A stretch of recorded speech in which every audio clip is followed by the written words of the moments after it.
Now we get to a favorite segment on the show. Our good friend TJ over there, TJ's Top 5, or TJ's Big Ass Grab Bag. Big Ass Grab Bag. Big Ass Grab Bag. What TJ. in the world is in that bag? What you got in that bag? Oh, come on. What you got in that case? Kaboom. Guess who stepped in the room? Yeah, TJ here. Ah. Listen. Since we're talking UFC, right? And you got the new UFC show, you and your brother.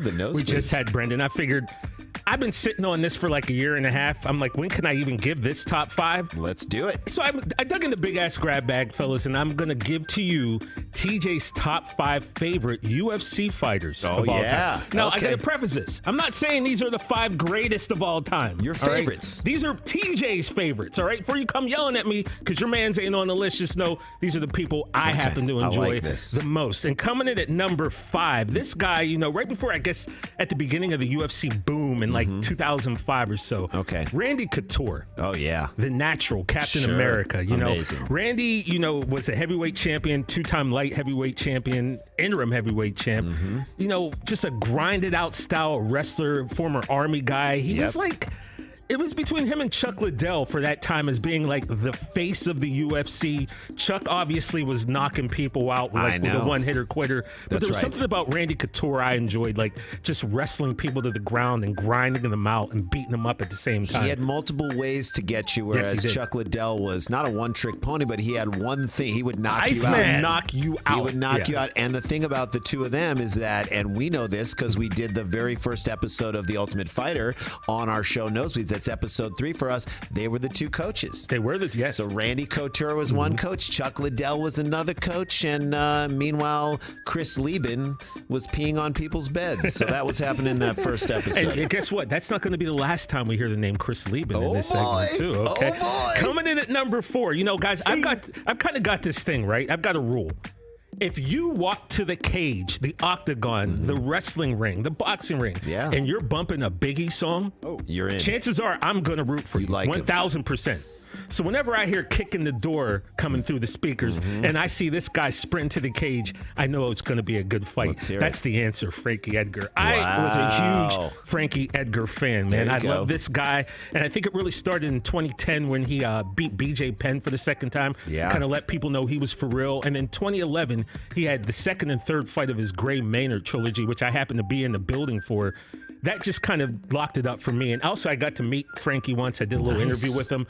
Great guy. Fights were always fun. They were always exciting. You know you get your money's worth when the answer was in the octagon. I love it. Go to number 3. Number 3. Let's do it. This is, and by the way, any of these number 3 now can be considered the greatest of all time. Okay. Coming to number 3, these are all coin tosses, but I went with my man George St Pierre. Rush. You got to think 2-time welterweight champion.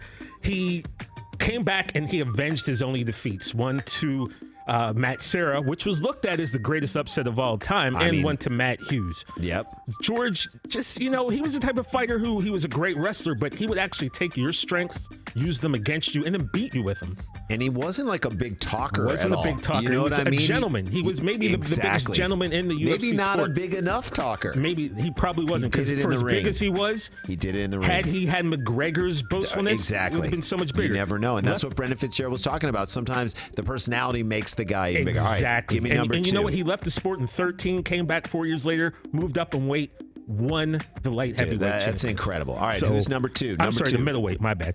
Number 2, this was tough. I had to flip a coin. I went with Anderson the Spider Silva. Oh, yeah, come on. Right there, you know, 7-time knockout of the night, 11 title defenses, one of the most dominant reigns in UFC history. Oh, yeah, you know, speaking of Chris Lieben, when we really were introduced to, the UFC was introduced, it was a fight against Lieben. You knew Lieben was a tough guy. Silva came in and mopped the octagon with Chris Lieben, and he let people know that I'm here, I'm for real. And then we saw one of the greatest runs of all time. The thing about Anderson, real quick, I always felt like he was fighting at 90%. Like it was like almost, it was too easy for him. There were times when he made it look easy, he put his hands down, and then you knew somebody was going to get knocked out. So I always wondered what happened if he just gave it 100%. Then he got a little too cocky. He put his hands down and got his bell rung. All right, number 1. Coming in at number 1. I mean, look, this guy may be the most complete fighter that the world has ever seen. Let's hear it. Jon Bones Jones. I mean, 14 title defenses, most in UFC history, 23 years old, the youngest champion ever. when he won that belt, he just went on a streak of murderer's row of UFC fighters that he just dominated. Rampage Jackson. Just don't give him a drug test. Just do not or attempt to give him one. And that's the only thing that kind of, that's the one knock against him. A lot of out of the octagon stuff. Yeah. But inside of that cage, he was the man. Honest, there's nobody that's ever done it better, and now he's moving up to heavyweight. He's going to fight Stipe Miocic hopefully in September. I love it. Let's see what happens. But that's TJ's top 5 favorite. TJ, the big ass grab bag. I love this list, and I love what you're doing. That's a great list. Thank you. Great list right there is what we're talking about.